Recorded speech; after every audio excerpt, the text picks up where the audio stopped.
Doutor, é mito ou verdade que toda tendinite é causada por esforço repetitivo? Como tudo na medicina, não existem verdades absolutas. Todo caso a gente tem que fazer uma avaliação individual. Existem algumas topografias, alguns tendões que a gente sabe que em certa idade é natural que surjam alguma tendinite, né? Então, a tendinite ela pode acontecer pelo envelhecimento, pelo esforço repetitivo, por um esforço intenso ou por um trauma.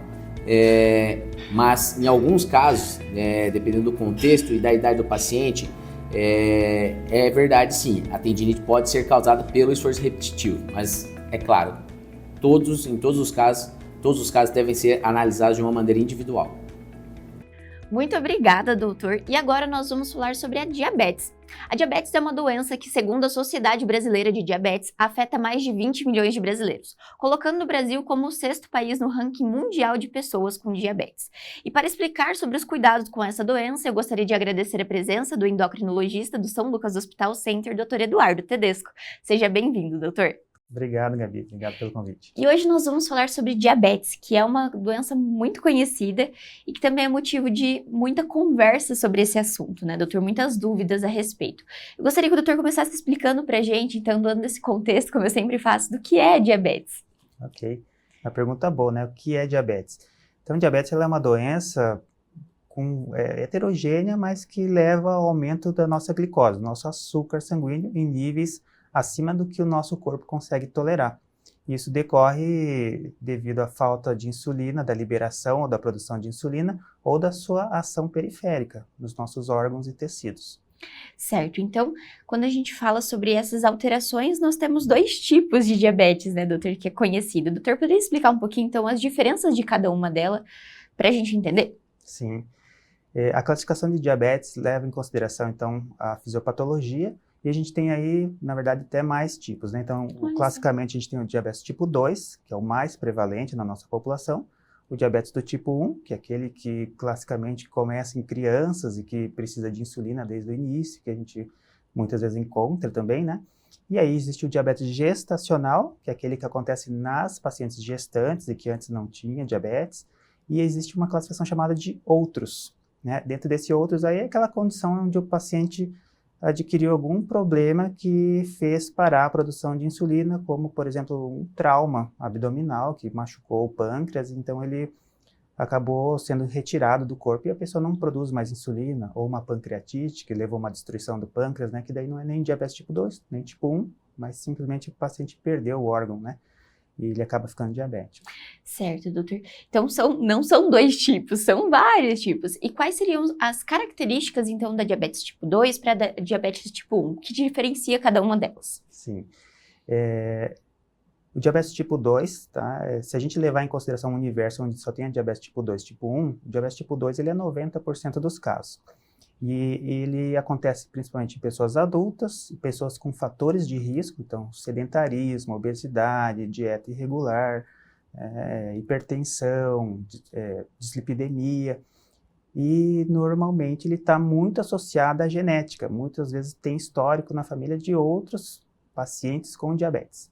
Já o diabetes do tipo 1 é aquele paciente que começa o diabetes na grande maioria das vezes na infância ou adolescência e que agudamente ele abre o quadro de diabetes já com sintomas de descontrole, de descompensação, e ele já começa desde o princípio a necessitar do uso da insulina. Então, dessa forma, assim, a gente começa a perceber diferenças nos tipos de diabetes, né? E começa a diferenciá-los. Certo, doutor. Além, então, desses tipos, o doutor comentou também sobre a questão da diabetes gestacional. Nesse caso, ela desenvolve nessa mulher que antes não tinha, ela desenvolve a diabetes. Qual seria o motivo? Seria essa questão hormonal do período gestacional ou a dieta dessa gestante? Explica pra gente também, doutor. Na gestação, a gente tem uma fisiologia um pouquinho diferente. Então, quando a mulher engravida, normalmente ela diminui a taxa de glicose porque ela aumenta a sensibilidade dela. Mas em algumas pacientes, devido ao hormônio placentário, ele acaba levando a uma resistência insulínica e isso acaba aumentando essa glicose da paciente a níveis não tão altos quanto o diabetes tipo 1 e tipo 2, mas mais alto do que o que comumente está lá no paciente gestante. Para a mãe, a princípio, talvez não leve a grandes sintomas, né, ou complicações, igual o diabetes tipo 2 e tipo 1, mas o fato dessa glicose estar um pouquinho acima, para a circulação útero-placenta, já fica um pouquinho mais difícil, mais ruim, mais tóxica, digamos assim. E isso aí pode prejudicar o desenvolvimento do bebê. Olha só, então o impacto é além da mãe, ele vai para o bebezinho também. Isso. Doutor, falando um pouquinho sobre a questão da diabetes tipo 2.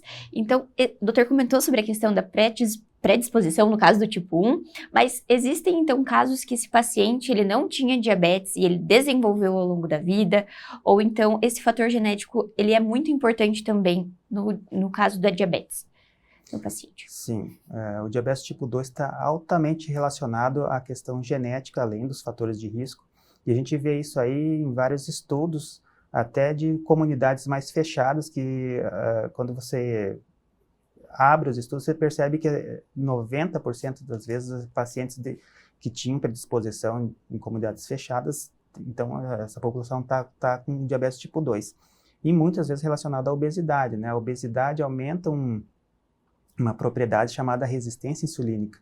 Então, se você aumenta essa resistência insulínica, que também tem relação com a genética, você faz com que a sua insulina não funcione tão perfeitamente. E aí ela não consegue diminuir os níveis de açúcar, né, de forma adequada. E quando a gente fala sobre obesidade, é além do peso, né, doutor? A obesidade é uma doença, né? Ela é considerada uma doença e que hoje nós temos visto cada vez mais frequente na população. Então, essa relação de números de pacientes com diabetes também tem essa relação com os números de pacientes com obesidade, certo? Certo. O fato de ter a obesidade, isso já aumentar a resistência insulínica, está muito relacionado ao sedentarismo, que diminui, então, a captação e a queima do açúcar, né? Está muito relacionado à dislipidemia, aumento de colesterol também, e de hipertensão arterial, que são outros fatores para o desenvolvimento de diabetes tipo 2. Então, isso aí leva a uma síndrome maior chamada de síndrome metabólica, né? E aí isso aumenta os riscos, não só de desenvolvimento do diabetes, como o risco que todas essas alterações aí levam para o sistema cardiovascular.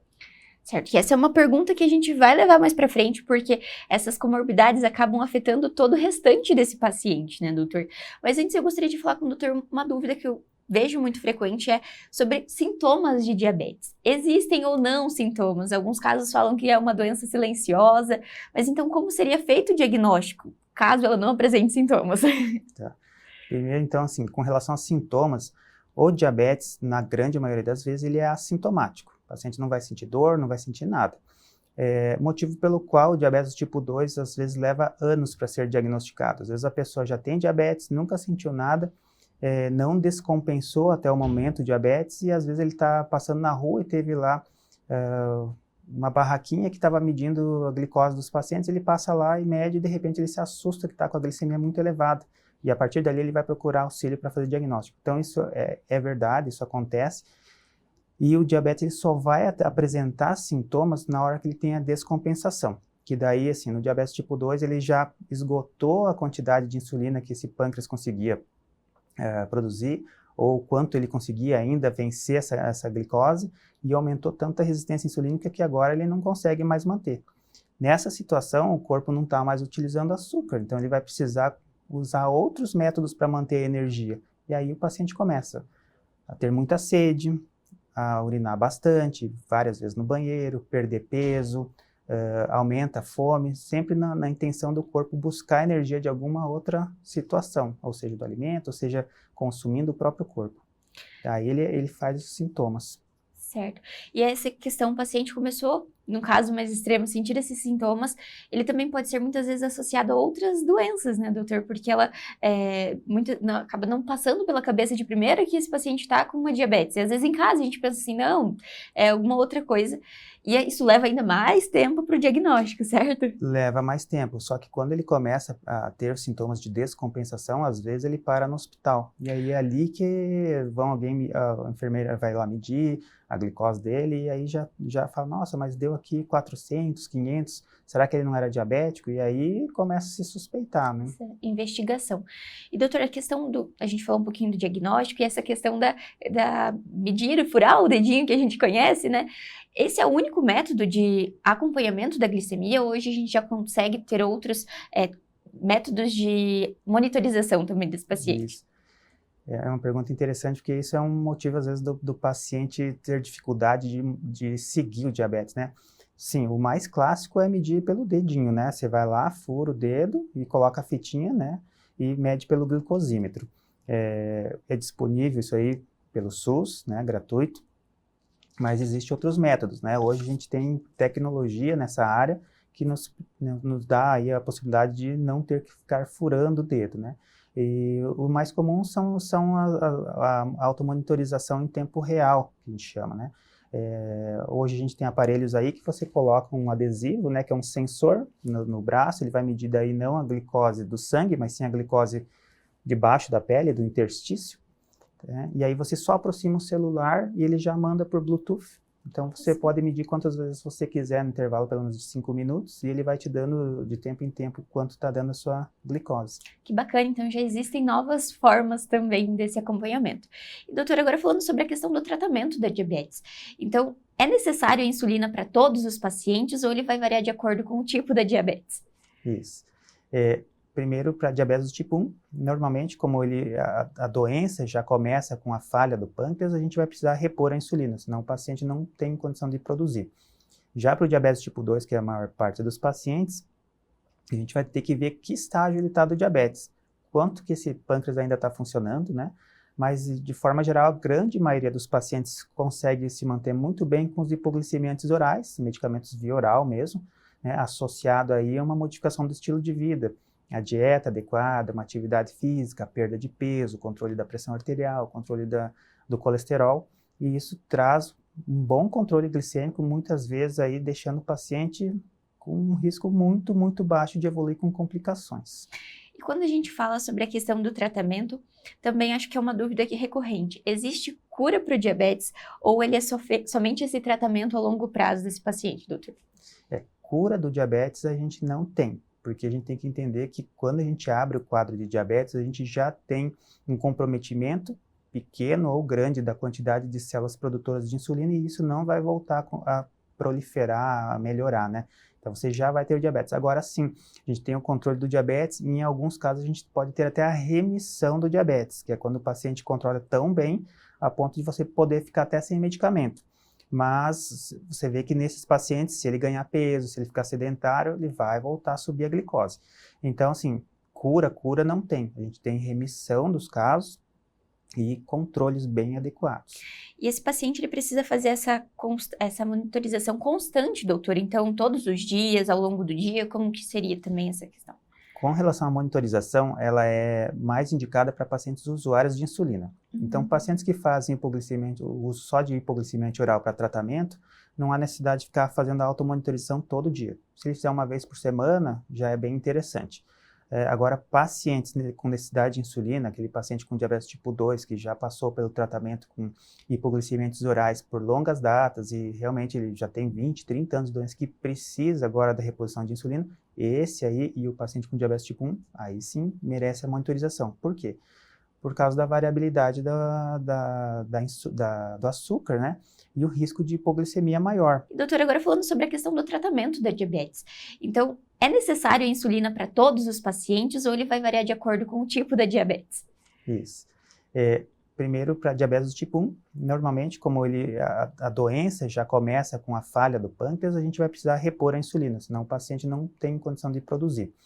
Já para o diabetes tipo 2, que é a maior parte dos pacientes, a gente vai ter que ver que estágio ele está do diabetes, quanto que esse pâncreas ainda está funcionando, né?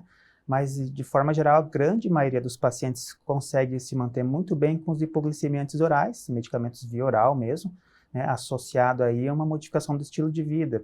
A dieta adequada, uma atividade física, a perda de peso, controle da pressão arterial, controle do colesterol, e isso traz um bom controle glicêmico, muitas vezes aí deixando o paciente com um risco muito, muito baixo de evoluir com complicações.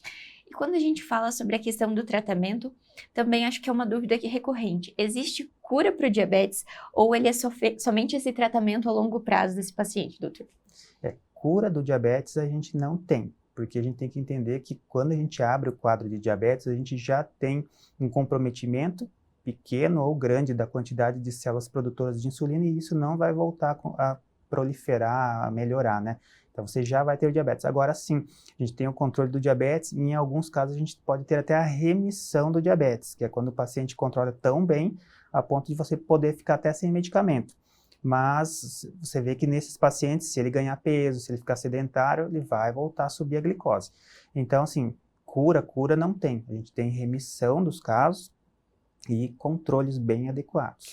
E esse paciente, ele precisa fazer essa monitorização constante, doutor? Então, todos os dias, ao longo do dia, como que seria também essa questão? Com relação à monitorização, ela é mais indicada para pacientes usuários de insulina. Então, pacientes que fazem hipoglicemia, o uso só de hipoglicemia oral para tratamento, não há necessidade de ficar fazendo a automonitorização todo dia. Se ele fizer uma vez por semana, já é bem interessante.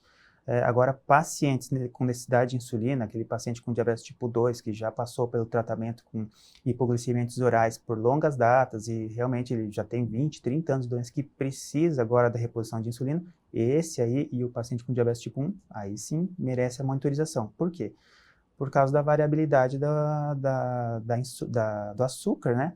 E o risco de hipoglicemia maior. Então, ele precisa ver quanto que está o diabetes em determinados horários, para a gente ver se não vai fazer hipoglicemia, para ver se não está fazendo hiperglicemias, quantos % do tempo ele está ficando em hiperglicemia, ou em normoglicemia, ou em hipoglicemia, para que isso dê também dados estatísticos para o médico poder trabalhar e ajustar a dose de insulina conforme está ali na medida dele. Por isso também é importante o acompanhamento desse paciente com o médico, então o médico que é responsável, endocrinologista a longo prazo, né, para ele entender um pouco mais sobre o estilo de vida também desse paciente, né, doutor, que impacta diretamente no tratamento, certo? Isso, conforme você vai acompanhando o paciente, você vai entendendo as dificuldades que ele tem do tratamento, as dificuldades, as dúvidas que ele tem, as dúvidas com a monitorização, com a alimentação, com a atividade física, você vai entendendo aí como é que é a rotina desse paciente, né, para você conseguir, às vezes, nortear ele para qual o melhor caminho para ter o melhor controle. E, doutor, hoje no consultório, qual que é o maior desafio que o doutor vê em relação ao tratamento que os pacientes têm em seguir à risca o tratamento para diabetes? Essa é uma pergunta, o pessoal não gosta muito, mas o maior problema aí é o equilíbrio entre a aplicação da insulina, o uso dos hipoglicemiantes orais e a dieta. Tá? Falar em dieta é uma coisa que a gente está mexendo com o prazer das pessoas, né? Sempre que a gente vai se reunir com amigos, tudo sempre tem alguma coisinha lá, né? Então, falar em alimentação e cortar coisas são situações que são mais ruins, né? Então, o que eu mais vejo, assim, é paciente que às vezes se utiliza de mecanismo de defesa, né? Eu tô fazendo dieta certinha, mas você está vendo ali que está com uma variabilidade bem grande, dificuldade em cortar o açúcar, ou de diminuir, ou de controlar o carboidrato, porque tudo isso aí está relacionado ao prazer, né? Certo. Então, isso é o mais desafiador. Né? E, doutor, quando a gente fala sobre essa questão do açúcar, muitas vezes as pessoas assimilam somente aos doces, né? Então, paciente diabético pode ou não pode comer doces, doutor. Mas também vai muito além disso, né? Em outros alimentos também contém o açúcar. O doutor poderia explicar, então, sobre essa questão da relação dieta do paciente, do que pode ou não pode ser consumido? Sim. Bem, o açúcar, ele é o protótipo do carboidrato, né? O que a gente tem a absorção mais rápida e o que sobe muito mais rápido a glicose do paciente. Então, às vezes, o paciente fala pra gente assim, hoje cedo eu não tomei nada, só tomei um cafezinho. Aí a glicose tá lá em cima. Mas o que você colocou no cafezinho? O que você adoçou com o quê? Foi só uma colherinha de açúcar e deixei amargo o café.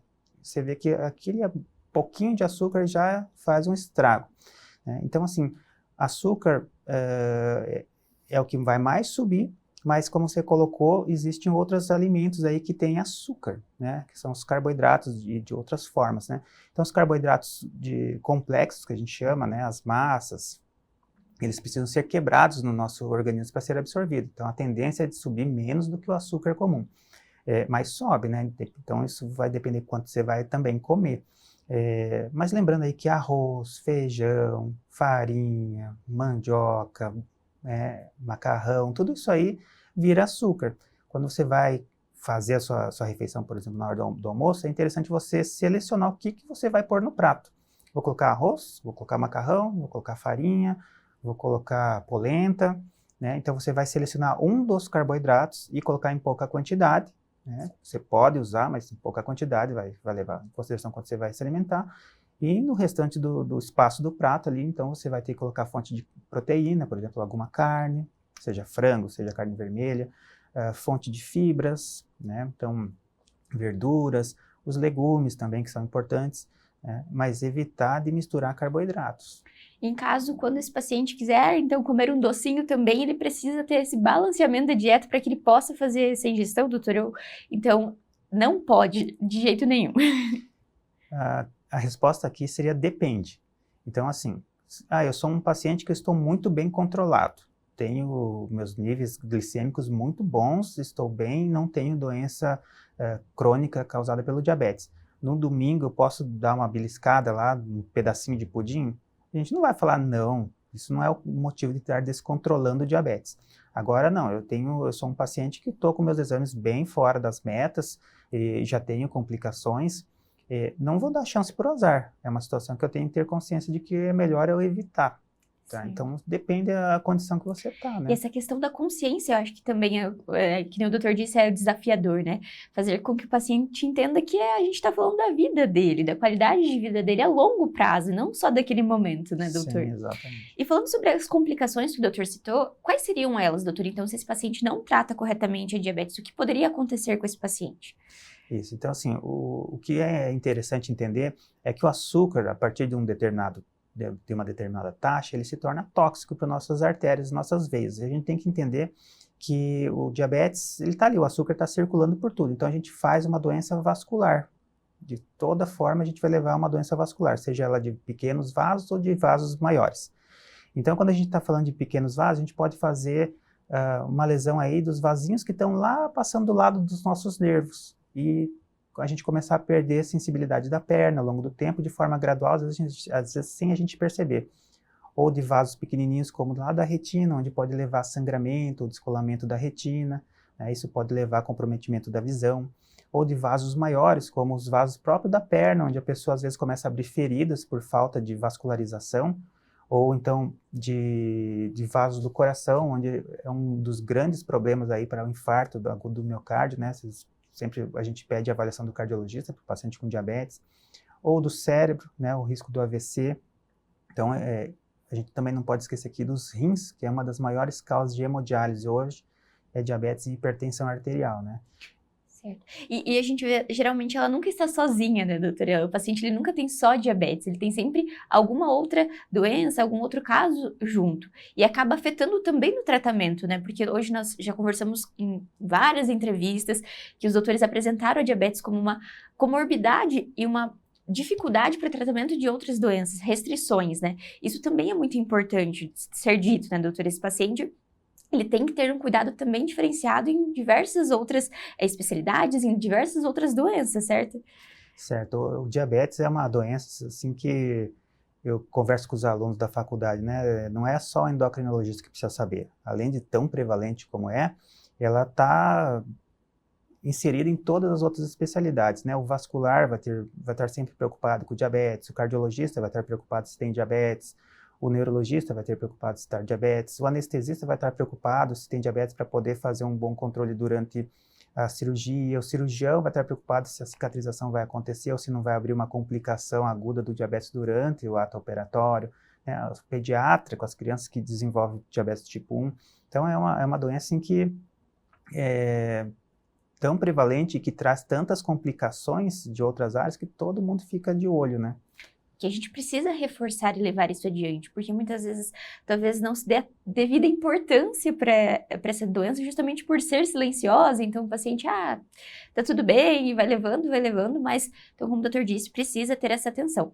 Doutor, a gente falou um pouquinho sobre o tratamento, a questão do uso da insulina, mas um ponto muito importante que o doutor citou foi a questão da mudança dos hábitos de vida. O doutor poderia explicar, então, também sobre essa importância nesse mudança da alimentação, do estilo, para o tratamento também da doença e a prevenção de fato? Sim. Olha só, um dado interessante é quando a gente fala sobre pré-diabetes. O pré-diabetes é uma condição que aparece antes da gente abrir um quadro de diabetes do tipo 2. E, lógico, está muito relacionado aos fatores de risco e obesidade, como a gente falou. E tem um estudo que mostrou, e eu achei bem curioso, que ele fala assim, quantos % de pacientes você vai prevenir a abertura de diabetes se entrar com hipoglicemia antioral? E num outro grupo, eles estudaram assim, quantos % de pacientes desse grupo eu vou prevenir se eu modificar estilo de vida, como cuidar da alimentação, fazer exercício físico e perder peso, principalmente aí em torno de 10% do peso inicial. Nesse grupo, com a medicação, eles chegaram a prevenir 30% de evolução. Sim. E no outro grupo, em que ele foi só modificação de estilo de vida sem mexer com o medicamento, eles chegaram em 58%. Então, você vê o impacto que tem a modificação do estilo de vida, a boa dieta e a perda de peso, a atividade física, o controle das outras comorbidades em você prevenir o diabetes. E isso a gente vê também, a gente extrapola para o paciente com diabetes. Se você tem essa modificação adequada, você precisa usar muito menos remédio ou menos dose e você controla muito melhor o diabetes, né? Doutor, esse paciente, então, a gente falou bastante sobre a questão da perca do peso, do acompanhamento da dieta, e é muito importante, então, o acompanhamento dele com o endocrinologista e com outros especialistas, como também um nutrólogo, um nutricionista também. O doutor poderia falar sobre esse trabalho em conjunto para o paciente? Sim. Como o diabetes tipo 2 está muito relacionado aí a não só a parte medicamentosa, mas ao estilo de vida, e a situação de perda ponderal é bastante importante aí nessa ocasião, sim, o nutricionista é importante. A gente com frequência encaminha pacientes para nutrição, porque é ali que a gente vai avaliar com o profissional, né, como é que está o índice de carboidrato desse paciente, o índice glicêmico de cada carboidrato, quanto que ele está usando de carboidrato, o que ele pode mudar, como é que ele vai fazer ali normalmente um diário alimentar e apresentar para o profissional, que daí vai poder personalizar aquela situação para cada indivíduo, né? E saber quanto aí de carboidratos e açúcar esse paciente vai poder usar. Então, assim, quando tem o profissional em conjunto, ajuda muito no nosso controle, né? Sim. E aí, isso aí acho que dá para extrapolar aí também para os outros profissionais aí, como oftalmologista, o cardiologista, o nefrologista, o vascular, né, que ajuda muito a gente, principalmente com as complicações periféricas. Então, é multidisciplinar esse trabalho. Essa questão do oftalmologista também acho que é uma dúvida que aparece bastante, a questão da visão, né? Da diabetes afetar a questão da visão. Doutor, poderia explicar pra gente um pouquinho sobre isso? Sim. Olha só, essa é uma pergunta também interessante e que traz um certo risco, porque assim, a retinopatia diabética, né, o diabetes ele vai atacar as veinhas que estão lá atrás do nosso olho, que irrigam o olho. Então ele não vai dar sintoma na maioria das vezes, ele é assintomático. O paciente às vezes tem doença no olho e nem percebe porque ele não baixou a acuidade visual. Ao longo do tempo, essas veinhas elas vão fazendo um entupimento ali e diminuindo a oxigenação, quando aí começa a aparecer os problemas. Então às vezes ele vai lá no oftalmologista e ele fala, olha, já tem uma lesãozinha, a gente vai precisar fazer um laser no olho. Então ele vai dar um pinguinho de solda lá para proteger de descolar aquela retina ou de proliferar aquele emaranhado de veinhas que pode estar acontecendo. E o maior risco disso daí é acontecer o sangramento atrás do olho, e daí borra toda a visão do paciente, ou o descolamento de retina, que daí pode trazer a perda da visão, né? Doutor, antes da gente encerrar a nossa conversa, eu gostaria que o doutor, de novo, destacasse sobre essa importância, então, do acompanhamento correto, desse controle correto da doença e da questão da prevenção para os nossos pacientes. Eu gosto sempre de deixar essa mensagem final, doutor, por favor. Então, tá. Com relação ao acompanhamento, né, a gente vê, então, que o acompanhamento ele é bem importante para a gente tentar ajustar as medicações, entender o contexto do paciente, o seu estilo de vida, onde é que estão os maiores pontos a se mudar, né? E que a cada 3, 4 meses, a gente pede todos os exames, porque eles modificam, eles levam esse período de tempo para a gente modificar. De um paciente que estava mal controlado para um paciente que está bem controlado, ele leva esse tempo, não é tão rápido, né? Então, a gente precisa estar acompanhando esse paciente.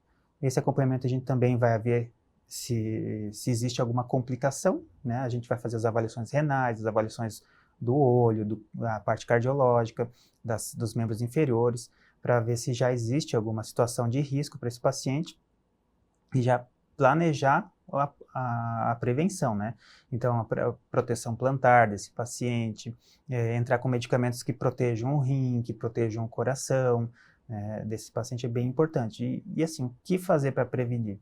Então, uma boa dieta, uma atividade física adequada, a perda de peso, especialmente a perda de peso, né? Ela leva a praticamente uma queda mais acentuada dos níveis glicêmicos, né? Perfeito. Eu acredito que nossa conversa esclareceu muitas das dúvidas que tem a respeito disso, mas nós poderíamos continuar conversando por muito tempo, porque é um assunto que rende bastante, né, doutor? Mas eu gostaria de agradecer a presença no São Lucas 24 Horas, foi uma honra tê-lo novamente aqui conosco. Obrigado, meu. O São Lucas 24 Horas de hoje fica por aqui, não deixe de acompanhar as redes sociais através do @FH São Lucas Cascavel para ficar por dentro de todas as novidades. E até o próximo!